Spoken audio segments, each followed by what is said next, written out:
Hey, how's it going, guys? Killer Camp here, and today in this video I have some pretty freaking epic footage for you guys. Something that you guys are constantly asking me, guys, is how do you survive, man? How are you alive? And in this game, I actually messed up, truth be told. Full-on confession. This is a random warrior we got from LFG, and I actually didn't even have him in my freaking bloodlust macros. So when we were bursting, it was pretty much all me bursting, which kind of sucks. But because of that, this game lasted a lot longer than it needed to. So I'm actually able to really demonstrate to you guys exactly what I do in order to survive. Now we're going up against RMP. This comp is just able to completely lock down a healer and eliminate their primary kill target from their game. And I am that primary kill target, guys. So you're going to see exactly what I do to survive. Now, throughout this game, you're going to see like all the major cooldowns from the Mage, the Sub Rogue, and the Disc Priest get displayed above their heads. That is actually an add-on I use called Nameplate Cooldown, so I highly do recommend you guys use that because it just helps to boost your overall awareness while you're in arenas, honestly. So definitely do recommend you guys get that. I will also be posting a video going over all the add-ons and macros I use to really help ensure my success in arenas, so be on the lookout for that. But going back to the game, guys, alright, so in order for you to really be able to survive against any teams in arenas, you want to be as disruptive as possible while they're bursting. Now what I mean by that is you want to spec accordingly to counter their burst. Like talents that counter their burst the most is going to ensure your survivability, thus ensuring you have the ability to burst and kill them. So it's Mage Rogue. Mage Rogue, how can you counter their burst? You can get Earth Grab Totem. Get Earth Grab Totem. The reason you're going to get that is because if you drop Earth Grab Totem and you're lucky enough to get them if you place it in the correct place, you can actually get them out of stealth in the opener, completely negating their opener. So that is powerful. Definitely want to get Earth Grab Totem. Now, other key notes is that a Fire Mage and a Sub Rogue, they don't really have any ways to get out of a route other than using a major, other than using a major CD. In the Rogue's case, the only way you can get out of the root totem will be to use Cloak of Shadows. So if he uses Cloak of Shadows to get out of your root, that's a 2-minute CD. Root is a 30-second CD, so you are winning that game. The Mage can blink to a different location, but he'll just be rooted in a different location, so most mages don't really like to do that. And of course, they can always be dispelled from the dispelled by the priest, but we're gonna be putting out a lot of pressure. That priest ain't gonna be dispelling shit. Alright guys, so getting straight into clips of the game, I have my root totem, and my plan is to get him out of stealth. I missed. But I know I was close, so I am still able to get in combat. Just hit the priest a little bit, and this mage comes out. He comes out, I set him to my focus. He is my primary target. I want to kill this mage. Now, the priest is going to be, you can notice that he's going to be spamming Clarity of Will a lot. Clarity of Will is going to provide a 700 absorb shield to the mage, but I can just purge it off, so I definitely never really want to kick that, because then he'll just spam Shadow Man. So don't do that, guys. Just dispel, just purge all day. So we're on this mage, and I do end up landing a hex on the priest, but he did some Zuzu magic and got out of it. FML. And now I see that they really do want to burst on me. It's like really obvious that they want to burst because, well, look at that. The rogue freaking shadow steps and gets my healer in a kidney, and I can see I'm about to get fucked up. The mage is using combustion.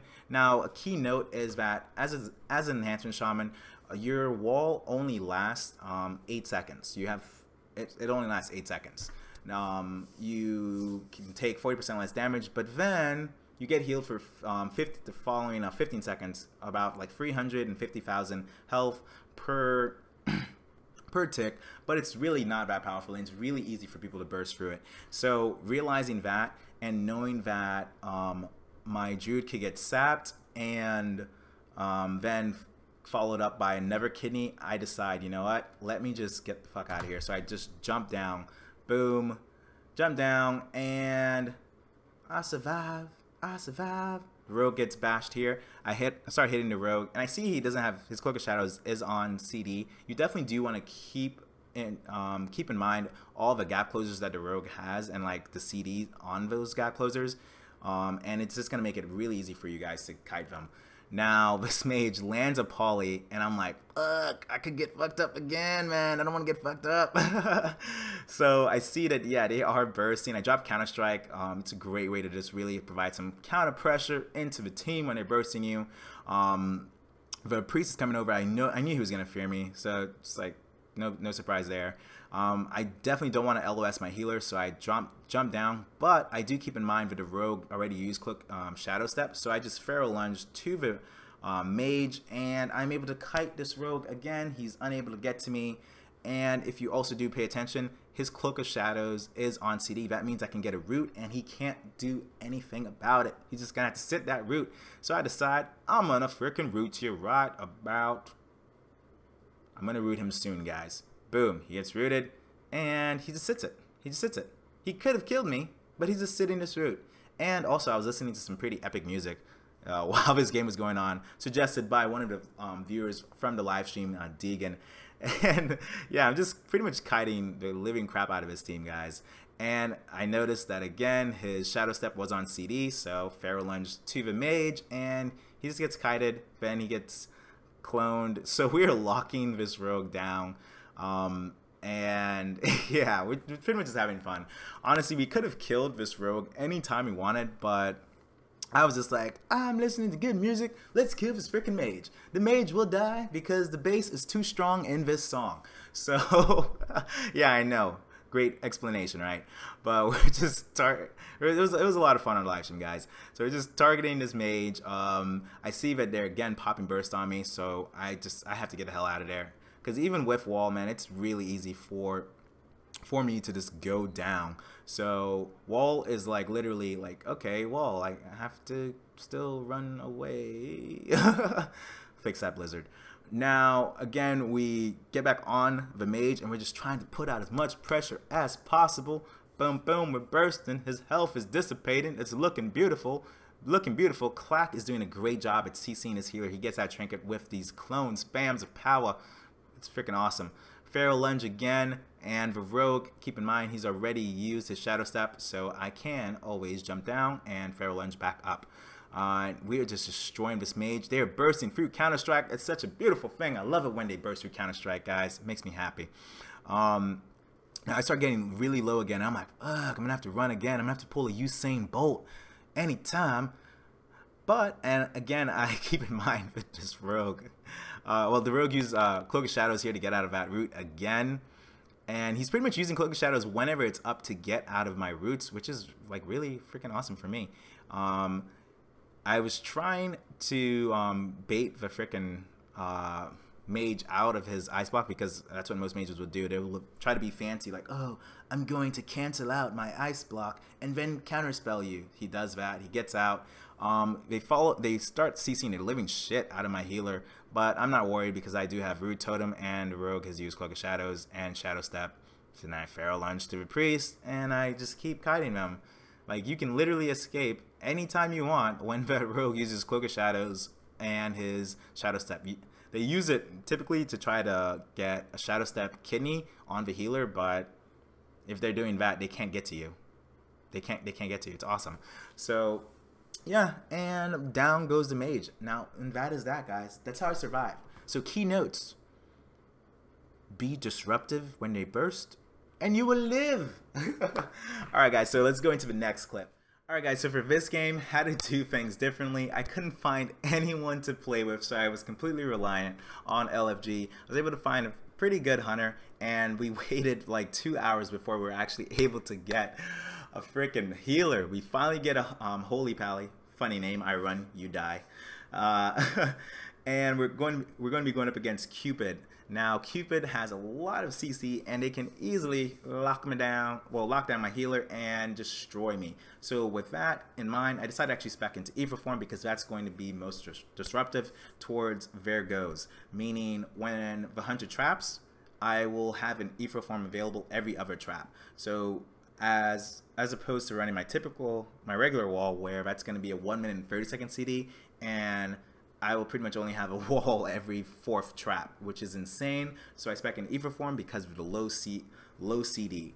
And I also take Static Cling, because Static Cling will hold while LOS. So what that means is, let's say there's a pillar here, I'm here, the hunter is here. All I really have to do is see now the Retribution Pally will be the main kill target. As long as that Pally is following me, like trying to kill me, if I just keep running around the pillar, it will boost my speed by 15%. While I'm Ghost Wolf, that's going to be 45% movement speed, and the Hunter, I'll be able to LOS the Hunter for the most part. The only time I'm really going to be using Ether Form is when my healer gets trapped or like CC'd and I'm out in the open because I'm trying to get a kill on Retribution Pally. That way, the Ether Form is pretty much my what the fuck button, you know? So keep that in mind. Now let's actually go straight into some clips of the game. Let me actually turn off the audio. There we go.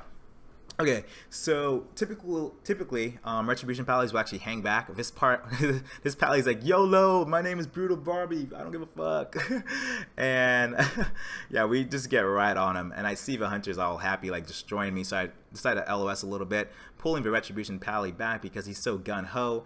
LOSing most of the Hunter's damage actually. Heck yeah, so it's just the Retribution Pally on me. I drop Counter-Strike here, and the Ret Pally's just bursting into it. So we get Bubble, super freaking easy.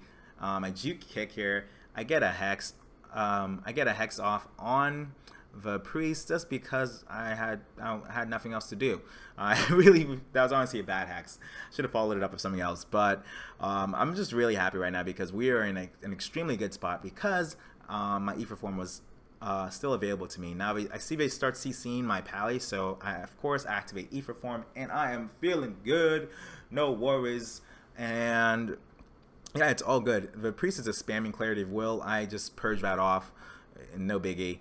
Now I see my Hunter is like, I'm gonna get a trap on this Priest. He gets a trap, and that is a key to let's just do freaking damage, firing off big attacks. He bopped. I knew he was gonna bop and dispel that, and we land the kill. Just like that, guys. And it's pretty much like this for all Cupids, really. Just kill the Ret. Ret's gonna be the best kill target, in my opinion. But that is it for today, guys. All right, hope you enjoyed the footage, and be sure to comment actually on the comps that you'd like to see me run, and yeah, just be sure to subscribe. That is it, guys. Take care.